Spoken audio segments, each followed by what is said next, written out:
I want to welcome you, and I would like to introduce myself because I realize it's been a few months since I've been here, and some of you, maybe you've recently joined the Tree.Church, but my name is Anthony Lombardi, and I'm the campus pastor at the Logan campus, and it really is so great to be back with you. I think it's been about 3.5 months since I've been here on a Sunday morning, obviously because I've been down at Logan, and I just wanted to briefly share a few things about that. As you know, last week we baptized nearly 30 people at our first baptism service, which is just incredible. Our attendance last Sunday was 839 people, which is just incredible to think about. And so there's just so many good things happening. We're seeing new people, new families, new children every single week. We have tons of people week in, week out coming to guest reception to get connected to the church. And I say all that not only to celebrate you and let you in on what is happening, but also to say thank you because many of you are financially investing in the work of the ministry here at the Tree. Many of you were a part of the Not Coming Down or still a part of that Not Coming Down campaign. And because of your generosity, because of your sacrifice, a community that you don't live in is being deeply impacted by the good news of Jesus right now. And so I want to thank you for that because God is doing incredible things in Logan, and it's really such a privilege to be there and see it unfolding before our eyes. And so it really, really is incredible, and we are grateful for your investment in the things that are happening. But in saying that, I really am glad to be back, glad to be able to teach this morning. And several weeks ago, I gotta be honest, I was curious as to what I was gonna be teaching on, and we have a teaching schedule, and so I knew that this was my date, but I didn't know the topic. And as you know, we've been in this series, Following Jesus, looking through the Gospel of Matthew, so I was curious. And honestly and selfishly, I was just thinking, man, I hope it's like an encouraging message, because it feels kind of like a family reunion. I haven't been here in a while. And so lo and behold, I look and find out the passage is in Matthew 23. I look it up, and Pastor Matthew graciously assigned me the topic of religious hypocrisy. So thank you, Pastor Matthew. He even made a joke about that earlier this week. By the way, this is your time to leave the auditorium now that you know what we're gonna be talking about. How many of you have heard someone say the expression, it's not about religion, it's about relationship? How many of you have heard someone say that, or maybe you've said that before? For many years, many in the church would use that as a way to kind of characterize what the Christian faith is all about, right? It's not about religious rules or rituals, it's about this relationship that we have with Jesus. And yet even today, those outside of the church, those who are not necessarily Christians, I've seen maybe even celebrities frame it this way. You will see this expression being used that is different and yet similar. It's this idea of, I'm spiritual, I'm not religious. How many of you have heard people say that before? I'm spiritual, I'm not religious. Now, if you've said that, I'm sorry to break it to you. If you look up the definition of spiritual, it's literally relating to religion or religious belief. So you're religious whether you realized it or not, apparently, if you're spiritual. But I bring that up because in both of those statements that I think are fairly common or have frequently been used, there is this aversion to the idea of being religious. Right, there's something about us that is reluctant to be associated with religion or being characterized as a religious person. And the reason why I think that is because our preconceived ideas of what that means is almost entirely negative. Right, we have this stereotype that if you're a religious person, you're a person that nobody really wants to be around, if we're being honest. Like if you're a religious person, we associate that with several different things, and none of them are good, right? The religious person is the person that is self-righteous, right? They think they're maybe superior or better than others. The religious person is a person who's judgmental, always looking down or pointing out the flaws in other people. Ironically, the religious person is not only the person who thinks that they're morally superior, simultaneously, they're also hypocrites because their own glaring sins in their own lives are ignored while everybody else's are being pointed out.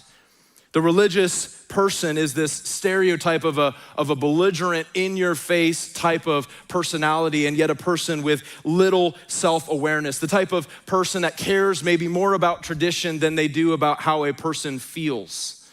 And so we have this idea of a religious person really being very negative. How many of you have watched the show at some point in your life? You've watched the show The Office. How many of you love the show The Office? How many are like the person, they're like, I can't do The Office because I don't like stupid humor? I'm sorry, your opinion is wrong on this one, okay? The Office is phenomenal. All right, the Office, though, really what makes that show is all of the different characters and their interactions with each other, right? You have Michael Scott, who is the least self-aware person on planet Earth, right? He thinks he's a great manager. He thinks everybody loves him, and yet he's belligerent, he's annoying. He is completely unaware of how people actually perceive him. He's completely unaware of how inappropriate he is at times. You have Jim Halpert, who's kind of the prankster in the office, always using humor to kind of deal with life. You have Dwight Schrute, who is so serious that you can't take him seriously, right? He's just a character in and of himself. You have Stanley, who's kind of grumpy and irreverent at times. You have Creed, who has no idea what planet he's on most days, right? He's done far too many drugs in his past life, and he doesn't know where he's at. You have all these other characters, but there's this one character on the show that to me is the least enjoyable, and it's Angela. Does anyone else agree? Like, Angela is the worst character on the show. She's the worst character on the show because she's not fun. She's not enjoyable to be around. The irony is she's characterized as the religious person in the office, and yet all of the things that characterize her, right? She's mean. She's not gracious, she's critical, she's judgmental, she feels morally superior to everybody else, she's not fun. Like, she adds nothing redeemable to the culture of the office on the show. She's the person that really nobody wants to be around. And yet she is this stereotype or this caricature of what a religious person is. And so there's something deep inside of us where we recognize we don't want to be that person. We don't want to be around people like that. Some of us in this room, maybe you've been hurt or wounded in your past by someone who was like that. Like, they did damage to you, and even maybe for a season, your view of Christianity. And I think that's right in the sense that Jesus himself comes hard against people who model this type of behavior.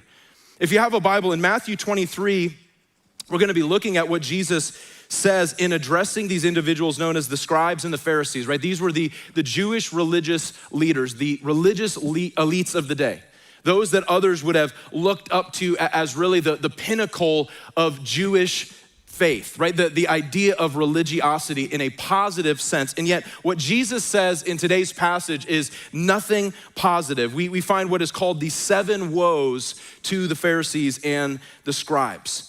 And so I want to start in Matthew chapter 23, starting at verse 13. Jesus says, "But woe to you, scribes and Pharisees, hypocrites, for you shut the kingdom of heaven in people's faces, for you neither enter yourselves nor allow others, those who would enter, to go in. Woe to you, scribes and Pharisees, hypocrites, for you travel across sea and land to make a single proselyte, and when he becomes a proselyte, you make him twice as much a child of hell as yourselves." Anyone else like, whoa, take it easy, Jesus? Child of hell? Like, I've been insulted before, but being called a child of hell by Jesus has to sting. Like, I can honestly say I've never called anybody a child of hell before. What I can honestly say is that I haven't thought it, particularly about my own children. When you have 4 small kids, for those of you who are judging me right now, you either don't have kids or you have perfect children, because I promise you, if you've been a parent at any point in your life, you've felt that deep in your soul. Jesus calls them, right, a child of hell. And so what is happening? The statement of woe that we're gonna see show up multiple times, 7 times to be precise, is this intense statement. It's a statement of sorrow, grief, anger. It's a statement of denunciation, right? He's denouncing the Pharisees, the religious leaders, their attitudes, their heart posture, their behavior, their motivations. In other words, Jesus is calling them out because these are the individuals who were supposed to represent God to the Jewish people. Not only were they supposed to represent God, they were to be the ones to teach people about God. To literally be a scribe and a Pharisee was to be an expert at the laws of God. And so they were supposed to not only represent God, but to point people to God. And what Jesus says here is that they're doing neither. They are actually misrepresenting God, and they're ultimately keeping people from him. Now, how are they doing this? First, they made their own standards of righteousness. One of the things that the Pharisees and the scribes would do is that they would basically make rules around the laws of God. And over time, they basically just lump these in as if these were commands from God himself. And so the standards were so high. What Jesus is saying is you've effectively excluded yourself and you've excluded others by adding up all these standards of righteousness that have nothing to do with God, but are your own preferences, your own opinions, and your own standards. And you can't meet them because they're impossible, and neither can anyone else. And so there was this false metric of righteousness that excluded, according to Jesus, themselves and everyone else. Secondly, Jesus addressed this idea of making a proselyte, which would have been someone who was a Gentile, a non-Jew. So this was someone who converted to Judaism. So they would make these converts. And what Jesus is saying here is he's saying those who do embrace the faith are embracing a misunderstanding, a deception of the faith, because all of the things that you are getting wrong, you are essentially multiplying as these people are being converted into your wrong way of thinking, into a misunderstanding of who God is, into a misunderstanding of how you're supposed to live and how you're supposed to operate. And so those who had a sincerity to them, who were being converted, were ultimately being deceived. They were being misrepresented by the religious leaders in that they were teaching them false things. And so Jesus is saying you've missed God and you've excluded yourself, you've excluded others, and others you've misled. And so here's the first thing that I want to point out that Jesus is saying. False religion creates barriers instead of building bridges. False religion creates barriers instead of building bridges. I want you to think about what a barrier is. A barrier is something meant to keep something or someone out. In the last couple years, during the presidential election, President Trump talked about something that was this, kind of highly volatile topic. It was about building the wall, the border of the United States and Mexico, right? And the entire rhetoric was about keeping out illegal aliens to come into the country. And so the idea was building a wall would be this barrier that would ultimately keep the United States secure. That was the conversation around it. And so this idea of putting up a wall to keep people out. On the other side, I want you to think about the purpose of a bridge. The purpose of a bridge is the exact opposite. The purpose of a bridge is to create a pathway to give access to something that wasn't accessible before. Right? If you've ever been on a road trip or gone on vacation before, and I love this, especially with kids, because they get a kick out of driving over a bridge. You'll notice oftentimes a bridge goes over a deep ravine, valley, oftentimes over a river or a body of water, right? It makes access to something where there wasn't access before. It creates a pathway. And what Jesus is implying here is really any religious mindset that is bent on or focused on keeping people out rather than showing them the pathway in is a system that is fundamentally opposed to the heart of God. It is missing the point. And this is what Jesus is saying about the religious leaders. They were so focused on themselves and their standards, they were ultimately and effectively keeping a barrier between themselves and God and between others and God. And so Jesus makes it abundantly clear that they did not understand God, and that's why they behaved in this way. But this is also why Jesus himself was so opposed to the ways of the religious leaders. One of the things that we see with Jesus is he hangs out with sinners and outcasts and broken people, the very people that made the religious leaders angry. In fact, when they saw Jesus doing these things, because of their whole mindset around religion, they were frustrated and they didn't understand because they had missed the heart of God. And so they were concerned about keeping people out and setting their own standards, and yet Jesus was concerned about inviting people in so that they could truly experience God, his love, his acceptance, his forgiveness, his mercy, his healing. And so here's the question. One of the ways that we might be a religious hypocrite and not know it is asking yourself this question. Do you see yourself more as a guide, or do you see yourself more as a bouncer to the Christian faith? Do you see yourself more about inviting people in, or do you see yourself more about monitoring who needs to be kept out?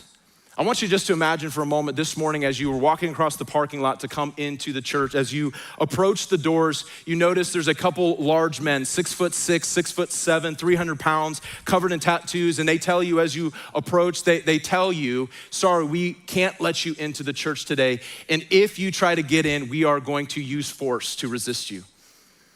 Now, how many of you are still trying to get in? Most of you are cutting your losses. You're like, all right, I guess I'll just not go to church today. Right, now that's a funny image, right? The idea of having bouncers at the door of a church. Physically speaking, that's a humorous image. And yet there would be many who would say that that's effectively how they have felt by some Christians. That this idea of being excluded, kept at bay, not welcomed, not invited in. And oftentimes this comes from a form of self-righteousness and legalism where our opinions and our preferences become the standard in which we judge everyone else and whether or not they're worthy to be included, whether or not they're worthy to be invited. And when they don't meet our standards, we look down upon them or we question them or we condemn them, right? All kinds of different things. The way that people dress, whether or not someone wears a hat into church, their worship style, the translation of Bible that they use, the political affiliation, whether or not they have questions or doubts about their faith, all of these secondary things, whether or not they let their kids go trick-or-treating, and we think they celebrate Halloween. We have all of these additional things that we use to make judgments about people. And this is exactly what the religious leaders were doing. This critical spirit, this mindset where we are willing to exclude others. It's the mindset that scoffs at the guy who leaves church only to go outside and smoke a cigarette and thinking to ourselves, I can't believe that guy's smoking a cigarette right outside of church. Not realizing he's 2 months clean from heroin, that he's a work in progress, that God has brought him to this place. And so we often can have this mindset where we miss the heart of God. And this is what was happening with the religious leaders. Now, I'm not saying that we should simply relax God's standards or have no standards at all, because the reality is there is an offense to the gospel. There is a call that says we are sinners and we are called to repent and we're called to surrender our lives to Jesus. And yet what I'm saying is that we don't make our opinions and our preferences and our standards the thing that we judge others by. The thing that allows us to, rather than invite people, but to exclude them, to give them a place where they can belong, rather than expect them to behave before they belong, knowing that they're invited in and we allow God to do the transforming work in their lives and in their hearts. And so this is one of the first things, if we care ultimately more about that than we care about seeing people saved, we might have a false religion that is not from the heart of God. Here's the second thing.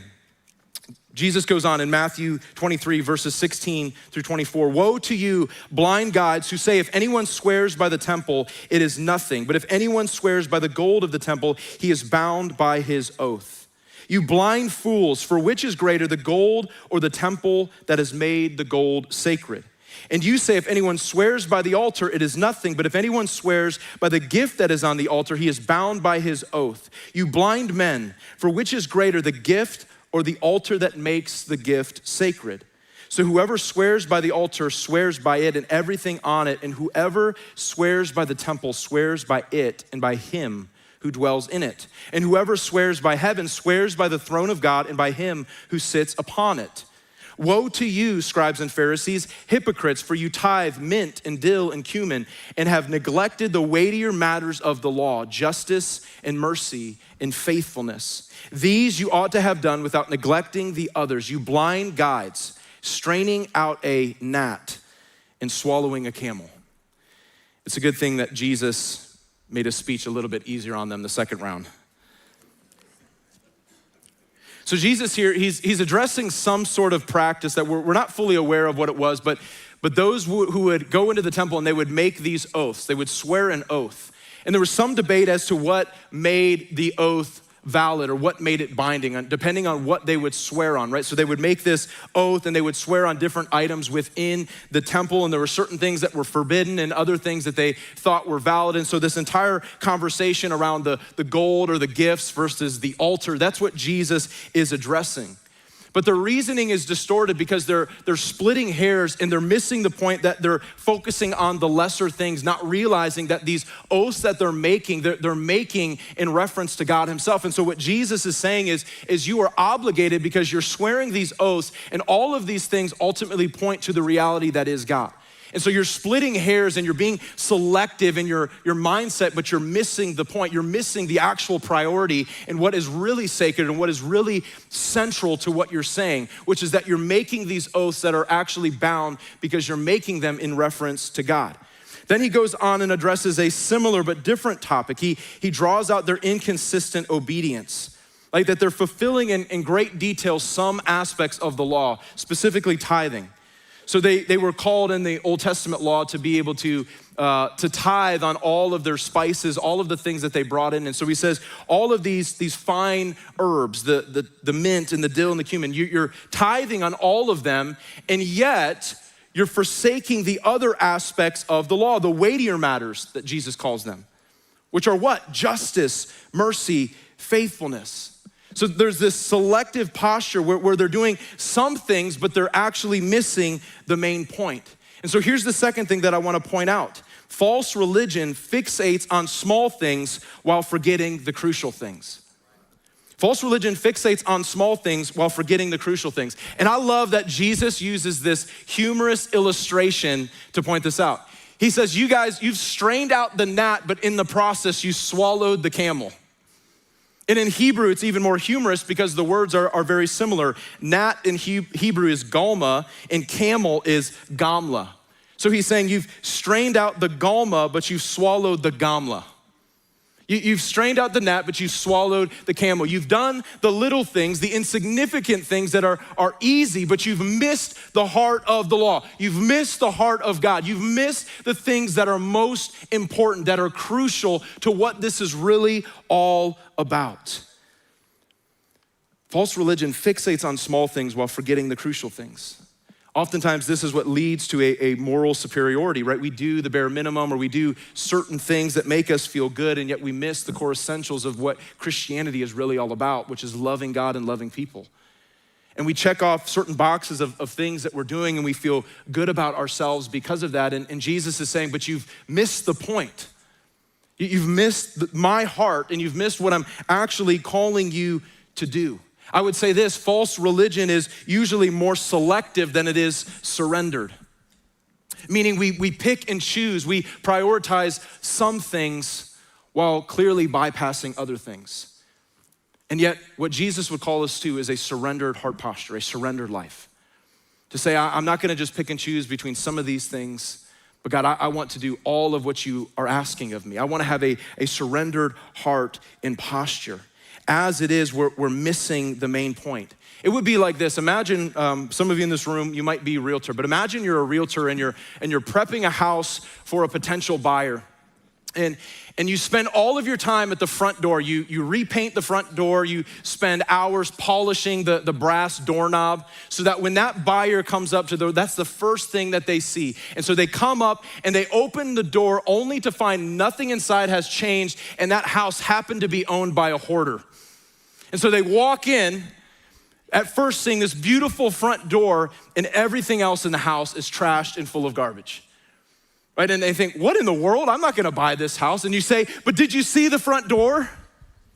Did you see how shiny the doorknob was when you came in? Right, that's what Jesus is saying. Like you missed the main point. You missed it. You missed the heart of God. And so often, one of the ways that this shows up is, again, we will fixate on the sins of other people and minimize our own. So one of the things that we'll look at is, well, I don't sin in that way. I don't struggle with that thing, and we feel good about ourselves. Or we'll focus on the things that we are doing. Well, I go to church most Sundays, while ignoring the things that we know God is calling us to do.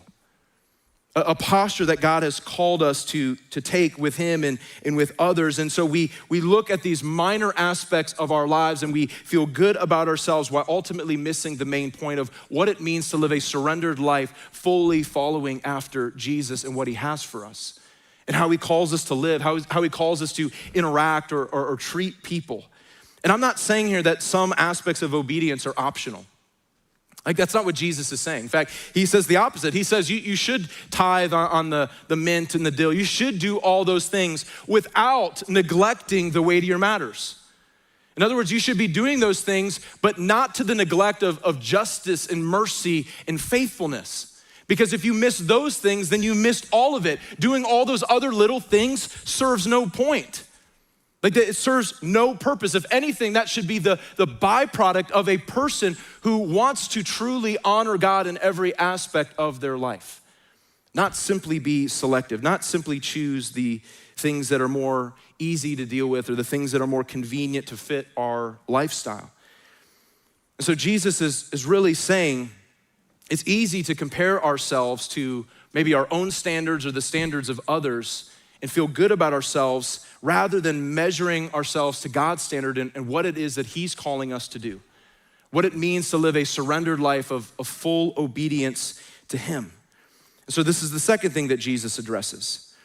Moving on in the passage in Matthew 23, verse 25, he continues, "Woe to you, scribes and Pharisees, hypocrites, for you clean the outside of the cup and plate, but inside they are full of greed and self-indulgence. You blind Pharisee, first clean the inside of the cup and the plate, that the outside also may be clean. Woe to you, scribes and Pharisees, hypocrites, for you're like whitewashed tombs, which outwardly appear beautiful, but within are full of dead people's bones and all uncleanness. So you also outwardly appear righteous to others, but within you are full of hypocrisy and lawlessness." So Jesus gives two different images and illustrations here, really talking about the same reality. He talks about these cups and plates, right? These dishes, and he's saying, like, you clean the outside so that the outside looks good, but the inside is disgusting, right? The inside is full of garbage. How many of you have ever, much to your dismay, you've opened the dishwasher in your kitchen after a load of dishes has been done. You've opened it to pull out a plate, getting ready to put it in, to realize that some of last night's dinner is still stuck to the plate. How many of you just put that away in your cupboard? If you raise your hand, I'm never coming to your house for dinner, just know that. No, usually what do? We put it back in there to wash it again, or maybe we wash it by hand to make sure it's clean. Why? Because you don't want to use a cup, you don't want to use a plate that's not clean. It doesn't matter what it looks like on the outside, because it's not functional if it's not clean. This is what Jesus is saying. You're focused on the outside, not realizing that the inside is unclean. You're focused more on what people see rather than what God sees. And so he reiterates this truth with another illustration. He talks about these tombs, these elaborate, beautiful tombs. It says on the outside, they look attractive. On the outside, they look beautiful. On the outside, they're a work of art. But on the inside, there's a decomposing body. And Jesus said, that's how you are. On the outside, you look clean. On the outside, you look good. But on the inside, you are full of everything that is opposed to the heart of God and the ways of God. There's a disconnect between what is being portrayed on the outside and what is actually going on in the inside. And Jesus had talked about this before, actually early on in the Gospel of Matthew, in Matthew chapter 6 in the Sermon on the Mount. He talks about these topics of praying and fasting and giving. And in each of those topics, he says specifically, do not do what the Pharisees do. Do not do what the religious leaders do. And then he proceeds to tell them what they do. That they're praying in public in order to be seen by others. They fast and they disfigure themselves to make it known to everyone that they're fasting. They give and do acts of generosity for what purpose? To be seen by others. They're concerned with getting the praise of people. They're concerned with their outward reputation. They are not truly concerned with honoring God. And Jesus says, do not be like them. In fact, the very term used for hypocrite is a word in the Greek that was used of someone who would be a part of a theater play, right? In other words, they were playing a part. And so Jesus is saying, you are playing the part. You're making sure outwardly you look good for other people, but God knows what is really going on in the inside. And here's the third thing. False religion prioritizes outward appearance over genuine righteousness. False religion prioritizes outward appearance over genuine righteousness. For us, we might call this Sunday Christianity. That the entire basis maybe of our Christian faith is occasionally showing up to church. Or maybe we post some Bible verses on Facebook, right? Maybe occasionally we do some church-related events, and yet there is this disconnect from the rest of our lives. Like there's a lack of integration of the faith that we claim to believe and how it should be informing our day-to-day lives. the way that we treat our spouse, the way that we love our children, the way that we run our business, the way that we treat fellow employees, right? All the other aspects of our lives, there's a disconnect from the image that we are portraying on the outside to what is actually going on in the inside. And Jesus says this is the problem with the Pharisees. It's a false religion where you care more about your ego, you care more about your image, you care more about going through the motions than you do about genuinely and sincerely honoring God. What people think about you matters more than what God thinks about you. What people see in the public matters more to you than what God sees in private. And Jesus said this mindset is at the heart of false religion. We actually see a very sobering example of this in the book of Acts in the early church. In Acts chapter 5, there's a married couple named Ananias and Sapphira. And if you know the story, you know it is a very sobering story because the early Christians came together and they were actually selling real estate, selling property, and they were bringing the proceeds to give to the church to be able to take care of the poor, right? And there was this beautiful picture of unity where people were all in to be about what God was about and the furthering of his kingdom. And yet there's this one couple, Ananias and Sapphira, and it says that they go and they had a piece of land and they sell it for a certain sum. But when they come and they bring the proceeds, they tell the apostles that they sold it for a different sum, a smaller sum. In other words, they kept back some of the proceeds for themselves, which, by the way, they could have done that. It was their money, it was their property. They were not obligated to sell and give all of it to the church. And yet they did it, they sold the land and they told the apostles that they sold it for a sum that was actually different from the true sum that they sold it for because they kept back some of the proceeds for themselves. And the apostle Peter calls them out and actually says, you are lying to the Holy Spirit. This spirit of deception, of outwardly wanting to appear righteous, but inwardly there is a selfishness, there was a greed, there was a deceit. And it says both of them on separate occasions, they ultimately dropped dead under God's judgment. Now, here's what I'm saying. Here's what I'm not saying. That if you're a hypocrite, God is going to strike you down. I'm not saying that because all of us would be dead, let's be honest. What I'm saying is in the early church, God was setting a precedent that this false idea of religion, this deception, lying to God, portraying one thing and being something else was not going to be acceptable. And I'm not saying that our outward appearance shouldn't matter because let me just say this. In fact, the outward appearance of the church has done enough harm in our culture.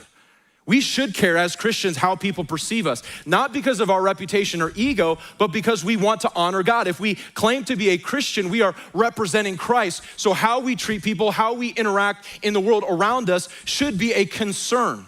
Because we want to honor God and we want to point people to him in a way that is sincere. We don't want to dishonor him. We don't want to be hypocrites that actually cause a barrier or a stumbling block for people being able to experience the goodness of Jesus.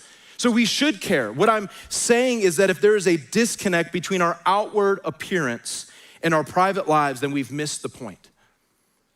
That if we're only concerned with our reputation, if we're only concerned with our ego, if we're only concerned with what people think of us, then we've missed the heart of Christianity, which is ultimately about wanting to honor God in every sphere of our lives.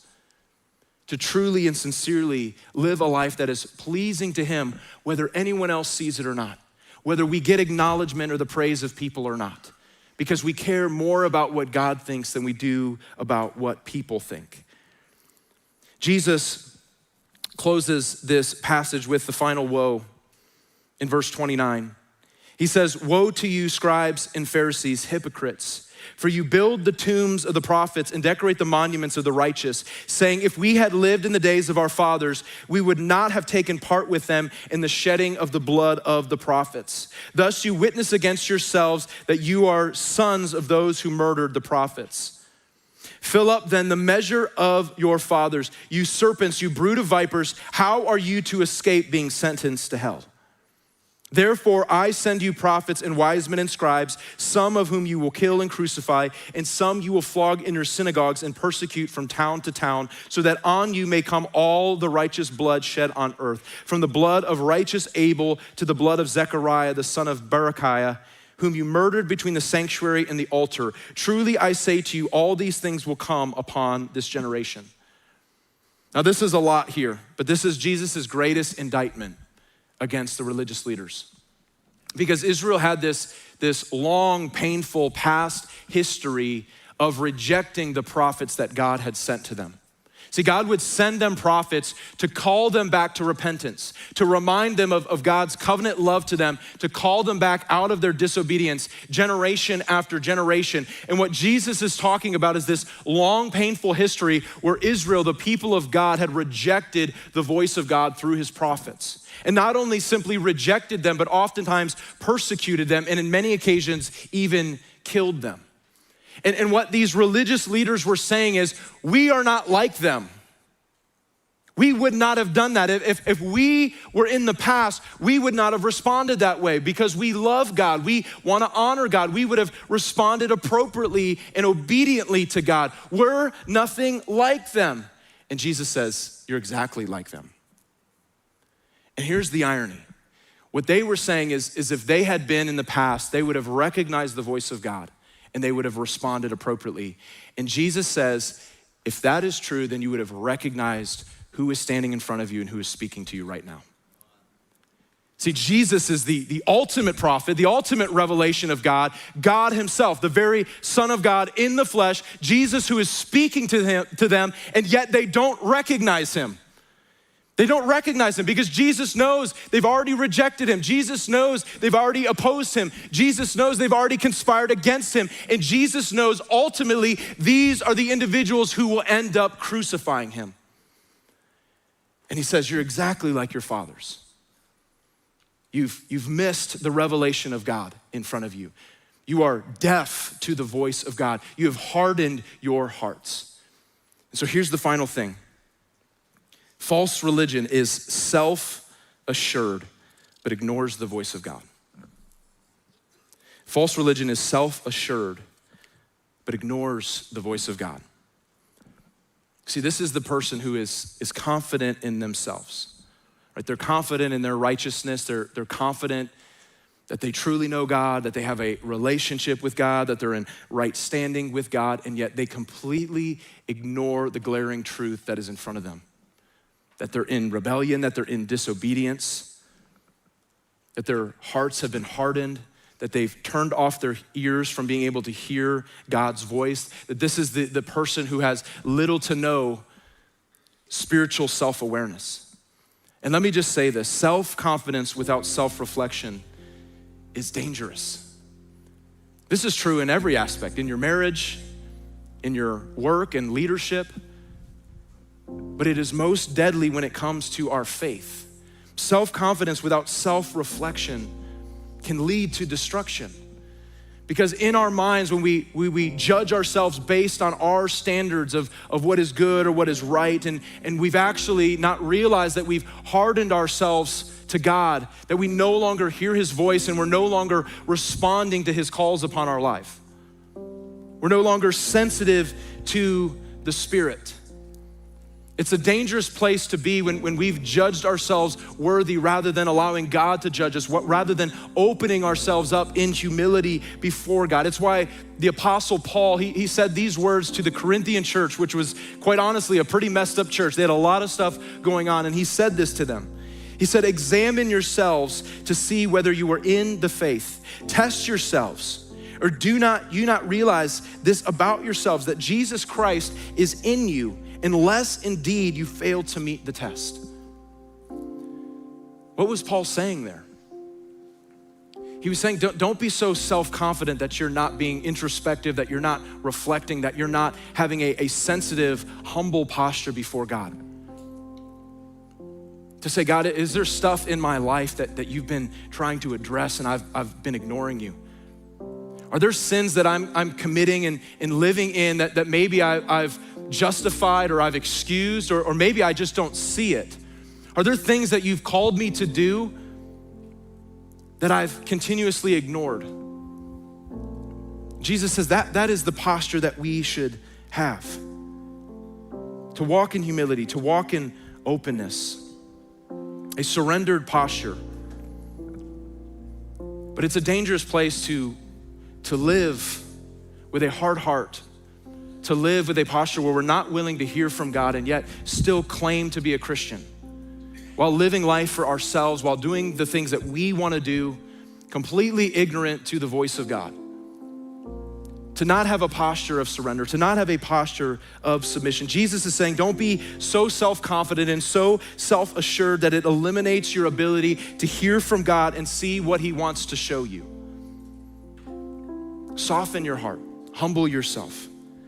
See, the truth today is this is a challenging message. Jesus pulls no punches in his words to these religious leaders, but I think that we can learn from them. You see, we've met, many of us, people who exhibit these behaviors, and some of you, as I said before, have been hurt by them. And what I would say to you is the good news is Jesus didn't do that to you. The very people that he rebuked are the type of people that did that to you. The very people that Jesus called out are the ones that did that to you, not Jesus, because it doesn't represent his heart. But I also gotta be honest, here's the bad news. All of us have done some of these at some level. All of us have fallen prey to some level of hypocrisy in our Christianity. But here's the invitation, what Jesus truly wants. He wants to invite us into a deeper, more honest, more sincere faith. One that permeates every area of our lives. One that transforms every area of our lives. If we are willing to humble ourselves, if we're willing to be honest, and that's where I want to end today. What are the things that we should do in response to this? Just a few simple things. Just be honest. Be honest about the places where you've failed, because all of us have failed. Be honest about the places where you've been a hypocrite. This is not to shame. This is not to condemn. This is to invite you into a place of honesty and transparency. Just to be honest about where you are and confess that to God and repent of it. Say, God, I know these are the areas where I've not lived according to the way that you've called me to live. These are the areas where my outer life has been disconnected from what's going on inside, my public life and my private life. And God, would you help me to change those areas? Ask God to search you and reveal the truth. The prayer of David to search me. God, search me out. Expose the parts of me that I'm not even aware of right now. Would you reveal those to me? Would you reveal the areas of my life that I'm in error? Would you reveal the areas of my life that I'm in rebellion to you? Would you show me? And then lastly, surrender all aspects of your life to God. If you know that there's parts of your life that you've withheld, that you've kept to yourself, surrender that to God. Say, God, you can have this part of my life. God, I want you to have every aspect of my life. I want you to have your way in my life and through my life. Would you bow your heads as I pray?